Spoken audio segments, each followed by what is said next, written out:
इस कहानी को पढ़ते हुए खुदा की कसम मेरी आंखों में भी आंसू आ गए।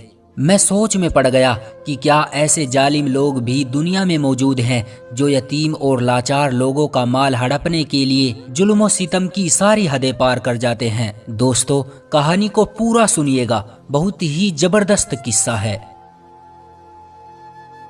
मेरा नाम योगेश है। मैं लखनऊ के करीब एक छोटे से गांव में रहता हूं। मेरे पिता की मौत के बाद गांव की सारी जागीर मेरे हिस्से में आ गई और साथ ही गांव में रहने वाले गरीब गुरबा, नौकर चाकर समेत मुझे सब कुछ विरासत में मिल गया। मुझे शुरू से ही अय्याशी करना और आवारागर्दी करने का बहुत शौक था। लोगों को मारना पीटना, उन्हें तरह तरह के दुख देना, मुफ्त में लोगों से काम लेना और जो पसंद आ जाए उसे जबरदस्ती लोगों से छीन लेना मेरी आदत बन गई थी। जब पिताजी जिंदा थे तो वो मुझे रोक टोक भी करते थे, प्यार से समझाते भी रहते थे, यहाँ तक कि कभी कभी मुझ पर हाथ भी उठा देते थे। मगर उनकी नसीहत का मुझ पर कोई खास असर ना होता था। यहाँ तक कि वक्त इसी तरह गुजरता रहा। पिताजी दुनिया से चल बसे और इधर मैंने लोगों को और भी ज्यादा परेशान करना शुरू कर दिया। लोगों से सब कुछ छीन कर उन्हें अपना मोहताज बनाना शुरू कर दिया। मेरी सिर्फ एक ही ख्वाहिश थी कि पूरा गांव मेरे रहमो करम पर ही जिंदा रहे। मुझे जिस घर के बारे में भी पता चलता कि वहाँ पैसा या जेवर मौजूद है तो मैं उसे रातों रात चोरी करवा लेता।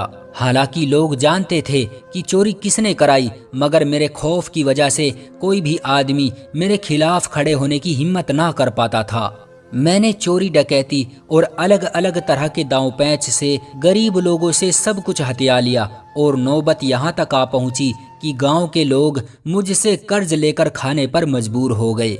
मेरे दिल में गांव के सभी गरीबों की दौलत छीन लेने के बाद भी दौलत की हवस खत्म ना हुई, बल्कि और भी बढ़ गई। तो मैं दौलत को बढ़ाने के लिए तरह तरह के तरीके सोचने लगा और आखिरकार मेरे दिमाग में एक आइडिया आ ही गया।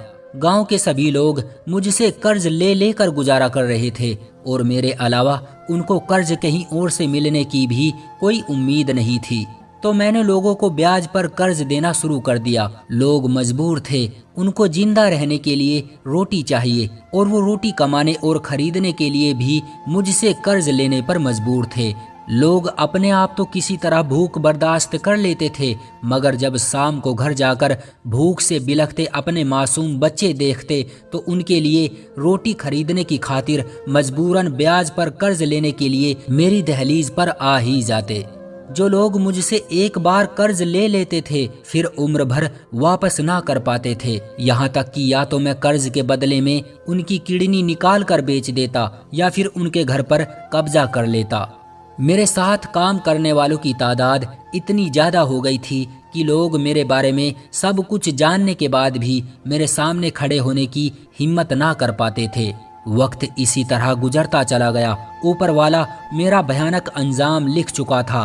दरअसल हुआ कुछ यूं था, गांव में एक बेवा औरत थी जो अपनी एक नौजवान बेटी के साथ रहती थी। उसका नाम नीलम था। नीलम एक निहायत ही खूबसूरत लड़की थी और मैं उसकी खूबसूरती का दीवाना था और उसे किसी भी तरह हासिल करके अपनी ख्वाहिशों को पूरा करना चाहता था। हालांकि मेरे बीवी और बच्चे पहले से ही मौजूद हैं, लेकिन मैं इतना गिरा हुआ था कि अय्याशी करने का मौका कभी भी हाथ से नहीं जाने देता था। मैंने उन्हें कर्ज देने के लिए तरह तरह से मजबूर किया ताकि उस बेवा औरत की बेटी नीलम किसी भी तरह मेरे एहसानों के ब्याज के नीचे दबकर मेरी हवस का शिकार बनने पर मजबूर हो जाए।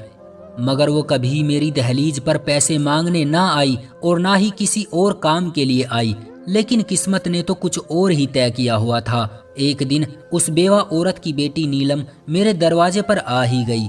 उसकी माँ बहुत बीमार थी और उसे माँ को अस्पताल ले जाने के लिए 2000 रुपयों की जरूरत थी। मैंने उसे सारी शर्तें बताने के बाद ब्याज पर पैसे दे दिए। नीलम की माँ की तकलीफ दिन प्रतिदिन बढ़ती जा रही थी। गांव के डॉक्टर को बीमारी का इलाज ना मिलने के कारण उसने उन्हें शहर के एक जाने माने स्पेशलिस्ट डॉक्टर के पास भेज दिया। स्पेशलिस्ट डॉक्टर के इलाज से नीलम की मां की सेहत तो ठीक हो गई, मगर तब तक नीलम मेरे 17,000 रुपयों की कर्ज बंद हो चुकी थी। मुझे अपना मिशन कामयाब होता हुआ नजर आ रहा था। एक दिन मैंने नीलम से कहा कि अगर वो मेरे साथ एक रात गुजारे तो मैं उसका सारा कर्ज माफ कर दूंगा। लेकिन मेरे मुंह से ये शब्द निकलना था कि नीलम ने न जाने कब मेरे मुंह पर एक झन्नाटेदार थप्पड़ रसीद कर दिया और चुपचाप वहां से रोते हुए अपने घर की ओर दौड़ लगा दी। मैं उसका ये रवैया देखकर बहुत चिढ़ चुका था। मेरे कानों में अब बार बार उसके इस झन्नाटेदार थप्पड़ की आवाज गूंज रही थी। मुझे अपनी बहुत बेइज्जती महसूस हुई और मैंने इरादा किया कि अब मैं इस लड़की को नहीं छोड़ूंगा। इस लड़की की जिंदगी मैं अब बर्बाद कर दूंगा। अगले दिन मैं कर्ज की अदायगी के लिए उनके घर पहुंच गया और गली से ही चिल्लाना शुरू कर दिया। उन दोनों माँ बेटी ने हाथ जोड़कर मुझसे कुछ और दिनों की मोहलत मांगी और कहा कि आप चिंता न करें, हम आपका एक एक पैसा वापस लौटाएंगे। मैंने उन्हें कर्ज वापस करने का कुछ टाइम दिया और कहा कि अगर वो 1 महीने में मेरा कर्ज वापस ना कर पाई तो अंजाम बहुत बुरा होगा। हालांकि मैं नहीं चाहता था कि वो मेरा कर्ज अदा कर पाए। मैंने साथ ही साथ ये कोशिश करना भी शुरू कर दी कि किसी भी तरह ये माँ बेटी मेरा कर्ज ना लुटा सके, और मैं अपने मकसद में कामयाब भी रहा। वो दोनों दिए हुए वक्त पर कर्ज अदा ना कर सकी। वक्त इसी तरह गुजरता रहा। दोनों माँ बेटी लोगों के यहाँ मेहनत मजदूरी करके जैसे तैसे ब्याज तो अदा कर देती थी, मगर जो मूल है वो ज्यों का त्यों ही पड़ा हुआ था। वक्त गुजरने के साथ साथ दोनों माँ बेटी ब्याज अदा करने के भी काबिल न रही और इस तरह से असल पैसों पर लगने वाला ब्याज भी असल कर्ज के पैसों में जमा होने लगा। यहाँ तक कि दोनों माँ बेटी मेरी 50,000 रुपयों की कर्ज बंद हो गई। अब जब रकम 50,000 को पहुंची तो मैंने नीलम और उसकी माँ को और भी ज्यादा तंग करना शुरू कर दिया, क्योंकि मुझे यकीन हो गया था अब ये दोनों माँ बेटी कभी भी मेरा कर्ज अदा नहीं कर सकती। कुछ दिन बाद जब मैंने उन्हें टॉर्चर करना बंद ना किया तो नीलम और उसकी माँ ने कर्ज के बदले अपना घर मुझे देने की पेशकश की। मैंने झट से उनकी ये पेशकश कबूल कर ली और अपनी मर्जी के आदमी से अपनी मर्जी की घर की कीमत लगवाई। यूं मेरे कहने पर उस आदमी ने उस बेवा औरत के घर की कीमत 30,000 रुपए लगाई और इस तरह से कम दामों में मैंने उनके घर पर भी कब्जा कर लिया, मगर अभी भी उन पर कर्ज के 20,000 रुपए बाकी थे। मेरा जमीर इतना गिर चुका था कि मैंने उन पर जुल्म करने में कोई कसर न छोड़ी। मैंने उनसे कहा कि अगर 3 महीने में बकाया कर्ज अदा ना किया तो मैं तुम दोनों की किडनी बेचकर अपने पैसे की भरपाई करूंगा। ये बात सुनकर उनके रोंगटे खड़े हो गए। वो दोनों मेरे सामने रोती रही, मेरी मिन्नतें करती रही, मगर मैं ना माना। फिर नीलम की माँ ने धीरे से कपकपाते होठों से कहा कि ठीक है, लेकिन मेरी कुछ शर्तें हैं। किडनी सिर्फ मेरी निकाली जाएगी, ना कि मेरी बेटी की, और इसके बाद तुम्हारा कर्ज हम पर बाकी नहीं रहेगा। मैंने नीलम की माँ से कहा कि तू सब कुछ कर सकती है, लेकिन क्या कभी तूने सोचा है कि बेटी जवान हो चुकी है, इसके हाथ भी पीले करने हैं। नीलम की माँ की आंखों से आंसू बरस रहे थे। वो कुछ न बोली, और वैसे भी वो बेचारी मुझ जैसे जलील इंसान को क्या कहती, जिसने ब्याज के नाम पर उनके पास एक फूटी कोड़ी तक न छोड़ी। यहाँ तक कि अब उनके पास सर ढकने के लिए छत भी न थी। मैंने उससे एक और पेशकश रख दी। अच्छा, तू ऐसा कर, अपनी बेटी की मुझसे शादी करा दे, तेरा सारा कर्जा माफ कर दूंगा, वरना याद रख, अपने कर्ज की भरपाई करने के लिए मैं तेरी नहीं तेरी बेटी की किडनी लूंगा। नीलम की माँ बेचारी कर भी क्या सकती थी, बेचारी किससे मदद मांगती, पति पहले ही छोड़कर चला गया। और रही बात खानदान और रिश्तेदारों की, वो भी मेरे खिलाफ नहीं बोल पाते थे। बेटी की जिंदगी बर्बाद ना हो जाए, इसी वजह से नीलम की माँ ने जैसे तैसे करके नीलम को मुझसे शादी करने के लिए राजी कर लिया।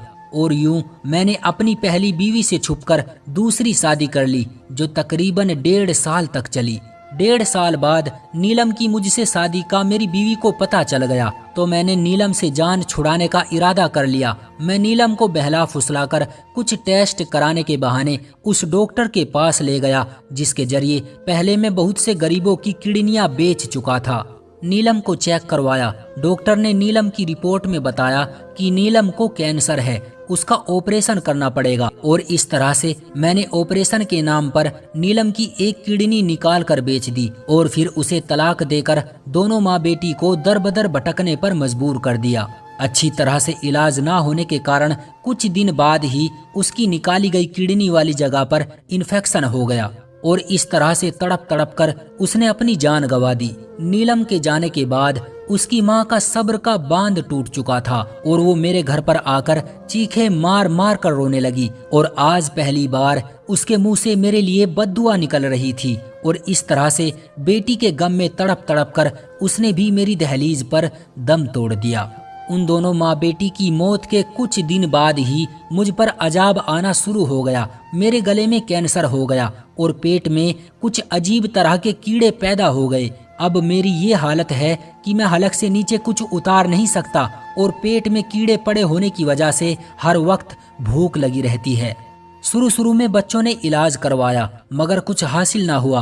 अब बच्चे भी मुझसे हीन करने लगे और मुझे घर में एक कोने में तड़प तड़प कर मरने के लिए छोड़ दिया। मैं अब सोच रहा था कि जिस औलाद की खातिर मैंने ये दौलत इकट्ठी की वो भी चाहती है कि मैं जल्द से जल्द मर जाऊं तो हमें सुकून मिल जाए। और दूसरी सबसे बड़ी बात ये थी कि जिस पेट की हवस भरने के लिए मैं लोगों का माल लूट लूट कर घर में भरता रहा, आज वही माल मुझे ठीक करने की तो दूर की बात है, मेरा पेट भी नहीं भर पा रहा है। क्योंकि जैसे ही मैं निवाला पेट में उतारता हूँ तो पेट में पड़े हुए कीड़े उसी वक्त उस निवाले को अपनी खुराक बना लेते हैं। सारा दिन सारी रात खाते रहना मेरी मजबूरी है क्योंकि मेरी भूख मिटती ही नहीं है। आज मैं मौत के सिवा किसी चीज की ख्वाहिश नहीं कर रहा। मैं रो रो कर मौत मांग रहा हूँ मगर नहीं आती। अब जब तक जिंदा हूँ लोगों को बार बार नसीहत करता रहता हूँ, समझाता रहता हूँ, कोशिश करता हूँ कि कभी किसी से ब्याज मत लेना। ब्याज लेना भी हराम है और ब्याज पर पैसा देना भी हराम है। जीता जागता उदाहरण आपके सामने है। मेरी हालत देख लो। ऊपर वाले की लाठी में आवाज नहीं होती। किसी गरीब और लाचार को सताना बहुत बड़ा पाप है। दोस्तों, ये कहानी आपको कैसी लगी हमें कमेंट करके जरूर बताएं। वीडियो को लाइक कर दीजिए और इसी तरह की कहानियां लगातार देखने के लिए चैनल को सब्सक्राइब करके घंटी को दबाकर ऑल पर सेट कर लीजिए ताकि आने वाली वीडियो का नोटिफिकेशन आपके पास तुरंत पहुंचे। मैं मिलता हूं आपसे अगली वीडियो में, तब तक के लिए धन्यवाद।